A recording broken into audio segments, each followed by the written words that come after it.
大家好。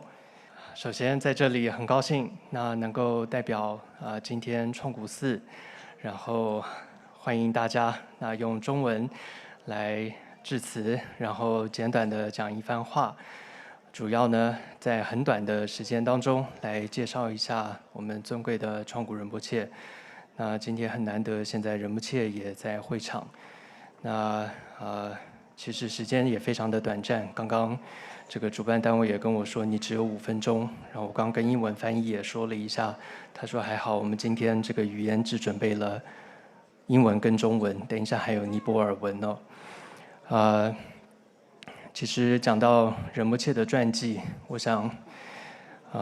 不用讲太多的历史，大家其实现在放眼望去，这个就是仁波切最好的行仪的一个视线。我们看到这里所有的喇嘛们也好，还有我们刚刚看到台上这些表演的每一个孩子，他们都是创古仁波切我们创古小学培养出来的这些小孩子们。没有仁波切当时的一个心愿，希望照顾喜马拉雅山的这些小孩子，给予他们教育，他们今天也不会来到这里。同样，就像这里大家也都知道这里的故事哦，也就是仁波切当年来到这里的时候，他只身一个人，然后山上这里是什么都没有的，就是靠着一个愿心，希望恢复这里南无布达这样一个圣地，希望在这里能够兴建起一个寺院、一个佛学院、一个闭关中心，然后就建立了这样一个地方。大家知道今天在这里吃饭有多少人吗？今天有1500人。然后平常这里的寺院大概有300多人，但是我们这一次的修法有将近700多人，那都是因为仁波切的一个愿心。所以我希望大家，我相信这一次华人朋友们来到这里，学员们，你们也是因为仁波切的愿心，你自己也是一个愿心来到这里，想来朝圣，也是因为仁波切的慈心悲愿吸引你而来，所以希望你们也能够带着这个愿心，跟仁波切相呼应回去，这是第一个重点。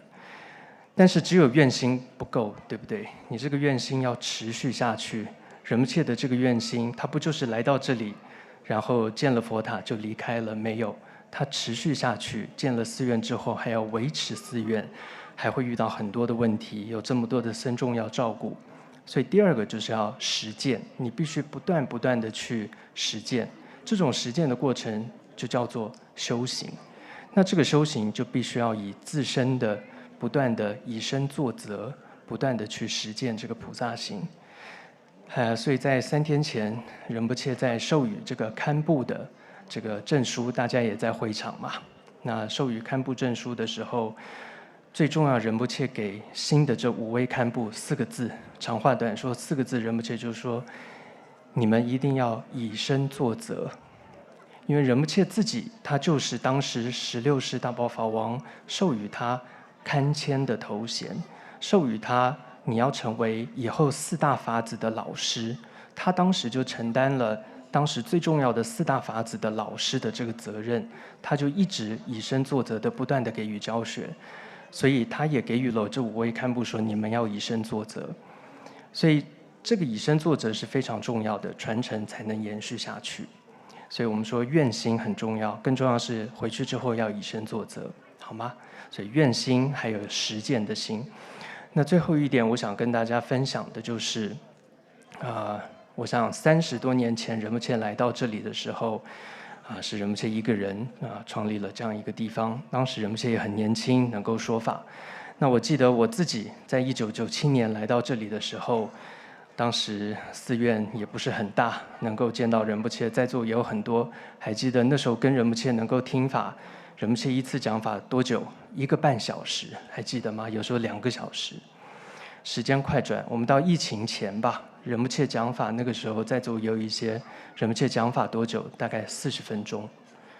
这一次我们听到仁波切说法的时候，多长时间？大概10分钟了。那我相信仁波切随着年纪也越来越大，我们听法的时间也越来越少了。那就像上一次堪布拉布仁波切也有跟我们谈到，这就是一个最好的实践。所以实践跟修行是不能等的，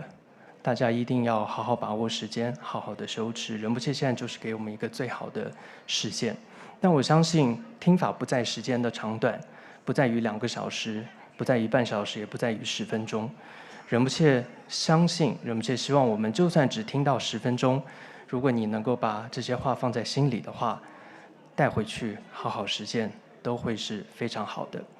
所以这一次仁波切也在会场，这几天也跟仁波切相处，希望大家在整个这个欢喜的这几天修法庆典当中，大家都能够带着愿心还有实践的心，这2个就是愿菩提心跟行菩提心，在整个这一次几天当中，我们看到仁波切体现给我们最重要的教导，请大家带回去，谢谢。